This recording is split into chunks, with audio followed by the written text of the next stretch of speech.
मित्रों, मैं अमरीश कुमार श्रीवास्तव नव चेतना यूट्यूब चैनल में आपका हार्दिक हार्दिक स्वागत करता हूं। आज अपन मध्य प्रदेश के नवे मुख्यमंत्री के बारे में बात करेंगे। मध्य प्रदेश के नवे मुख्यमंत्री थे कैलाश जोशी और ये पहले मुख्यमंत्री थे जिनका कांग्रेस से कोई संबंध नहीं था। इससे पहले गोविंद नारायण सिंह कांग्रेस से टूट के गए थे तो उन्होंने सरकार बनाई थी। ये शुद्ध जनसंघ के सदस्य थे, आरएसएस के लिए इन्होंने काम किया।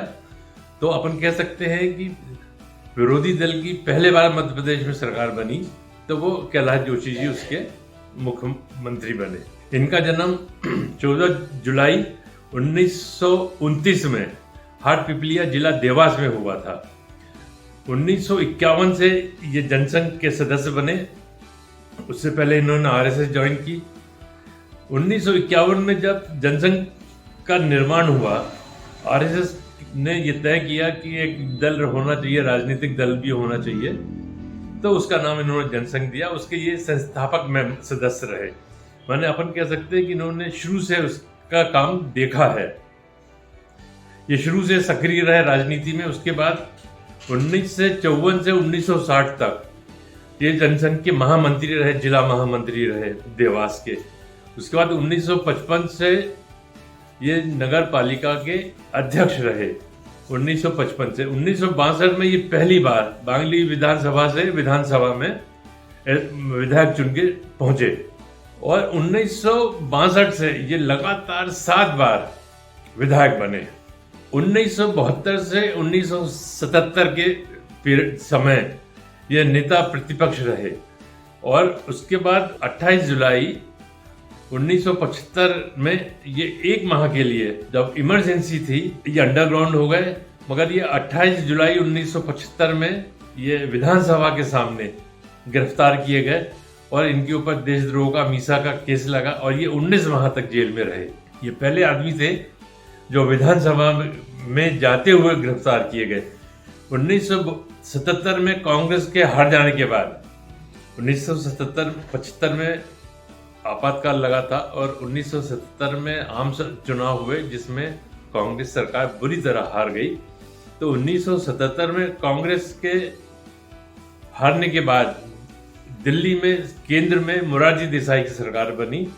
तब जनता पार्टी का निर्माण हो गया था। जनता पार्टी सब विरोधी दलों को मिला के बनाई गई थी और उस वक्त हिंदुस्तान में ऐसी पार्टी बनी थी जो चुनाव जीतने के बाद जिसका निर्माण हुआ था। माननीय लोक प्रकाश नारायण जी के निर्देश पे चुनाव जब विरोधी जीत गए तो उन्होंने फिर जनता पार्टी का निर्माण किया। तो 1977 में जनता पार्टी का निर्माण हो गया और इसी माह जब मोरारजी देसाई प्रधानमंत्री बन गए तो उन्होंने कांग्रेस की जितनी सरकारें थी सबको भंग कर दिया। उसमें मध्य प्रदेश की सरकार को भी इन्होंने भंग किया और मध्यावधि फिर से चुनाव हुए, आम चुनाव फिर से हुआ।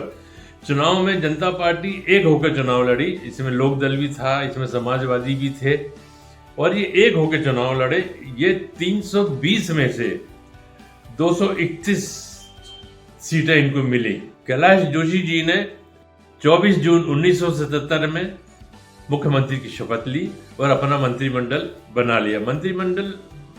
मुख्यमंत्री बनने के बाद इन्होंने शासनिक रूप से, प्रशासनिक रूप से कसाव शुरू किया।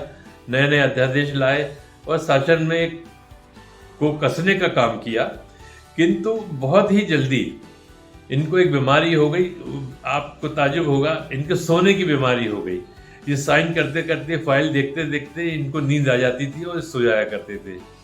एक बार ऐसा हुआ कि ये दिल्ली जा रहे थे और एयरपोर्ट पे पहुंचने से पहले इनको नींद आ गई और इनको वापस आना पड़ा। लोग जब इनसे बंगले पे मिलने जाते तो इनके कर्मचारी बोल देते कि साहब अभी आराम कर रहे हैं। ये किसी से मिल नहीं पाते क्योंकि इनको बहुत ज़्यादा नींद आने लगी थी। इनको अस्पताल में भी भर्ती किया गया, इनकी पूरी जाँच हुई और मध्य प्रदेश शासन ने इनका हेल्थ बुलेटिन भी जारी किया जिसमें इनके ऊपर कोई बीमारी थी नहीं। मगर उस वक्त के जो जनता पार्टी के महामंत्री थे रघु ठाकुर, उनके अनुसार उनका कहना ये था कि इनके ऊपर काम बहुत ज़्यादा है और ये काम कर नहीं पा रहे हैं, इसलिए ये डिप्रेशन में चले गए हैं। अलग अलग भ्रांतियां हुई, इनके विरोधियों ने इनके खिलाफ बोलना शुरू किया, सर उठा लिया। एक बार मोरारजी देसाई इनको भोपाल आए। मोरारजी देसाई जब भी भोपाल आते थे या मोरारजी देसाई किसी भी मुख्यमंत्री के प्रदेश में जाते थे तो मुख्यमंत्री उनको एयरपोर्ट पे रिसीव करने आते थे, मगर ये एयरपोर्ट पे नहीं गए। वीरेंद्र कुमार शुक्लाचार्य ने इनको रिसीव किया। उसके बाद ये सीधे मुख्यमंत्री आवास पहुंचे और कैलाश जोशी जी उस वक्त भी नींद में थे, सो रहे थे। ये इनके बेडरूम में गए। मोरारजी देसाई को देखकर ये उठ नहीं पाए। लोगों ने इनको उठा के बोला कि देसाई साहब आए हैं। ये करवट इन्होंने दिखी, आंख खोला, मगर करवट बदल के फिर ये सो गए। मोरारजी देसाई ने इनको डिस्टर्ब करना ठीक नहीं समझा और ये वहां से लौट गए। उस दिन उन्होंने मुख्यमंत्री आवास पर विधायक दल की बैठक बुलाई और बैठक में इन्होंने संबोधन किया। लोगों ने इनसे पूछा, पत्रकारों ने सवाल किया मुख्यमंत्री महोदय को क्या बीमारी है, तो उन्होंने कहा कि नहीं, उनकी तबीयत ठीक नहीं है, मेरी डॉक्टर से बात हो गई है करके उन्होंने बात को वहीं दबा दिया। पर बात दबने वाली थी नहीं। मोरारजी देसाई जी के मन में लग गया था कि मुख्यमंत्री बदला जाना चाहिए, क्योंकि ये काम करने की स्थिति में नहीं है तबीयत खराब हो जाने के कारण। वो दिल्ली गए। ये निश्चित हो गया था जनता पार्टी से, चंद्रशेखर उस वक्त जनता पार्टी के अध्यक्ष थे, कि इनको बदला जाना था, तय हो गया था। इस बीच में एक विवाद और इनके खिलाफ आया। एक महिला ने प्रेस कॉन्फ्रेंस की भोपाल आकर के, ये महिला इलाहाबाद की थी। उसने कहा कि मेरी इनसे शादी हो चुकी है, मैं इनकी विवाहिता स्त्री हूँ। बड़ा बवाल हुआ, बड़ा हंगामा हुआ, पेपरबाजी हुई, मगर बाद में ये सिद्ध हुआ कि ये केवल राजनीतिक षड्यंत्र था, उनको बदनाम करने का उनके विरोधियों द्वारा किया गया था और मामला आया गया, खत्म हो गया। इनको इस सब बातों से लेकर के 17 जनवरी 1978 में इनको इस्तीफा देना पड़ा और ये इस्तीफा देकर के बाहर हो गए।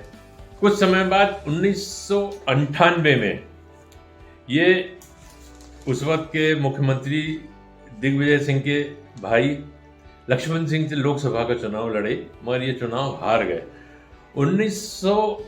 2002 में जब जनता पार्टी बन गई थी, आपसी विवाद बहुत थे, इनको पुनः इस सब के बावजूद अध्यक्ष बनाया गया और ये 2002 में जनता पार्टी के प्रदेश अध्यक्ष बन गए। 1904 से 1914 तक ये लोकसभा के सदस्य रहे। ये भोपाल से चुनाव लड़े और जीते। 1914 के बाद ये 75 साल की इनकी उम्र हो गई थी और बीजेपी में फार्मूला था कि 75 साल के ऊपर के किसी भी व्यक्ति को कोई जवाबदारी नहीं दी जाएगी, अतः इनको टिकट नहीं मिली और ये धीरे धीरे करके राजनीति से बाहर हो गए। 24 जनवरी 2019 में रविवार के दिन 11:24 पर सुबह भोपाल में 90 वर्ष की आयु में इनका निधन हो गया। भारत माँ ने अपना एक सबूत हमेशा हमेशा के लिए खो दिया। मित्रों, अगर मेरा ये YouTube चैनल आपको पसंद आया हो तो कृपया लाइक करें, सब्सक्राइब करें ताकि मेरा उत्साह बढ़ सके। धन्यवाद।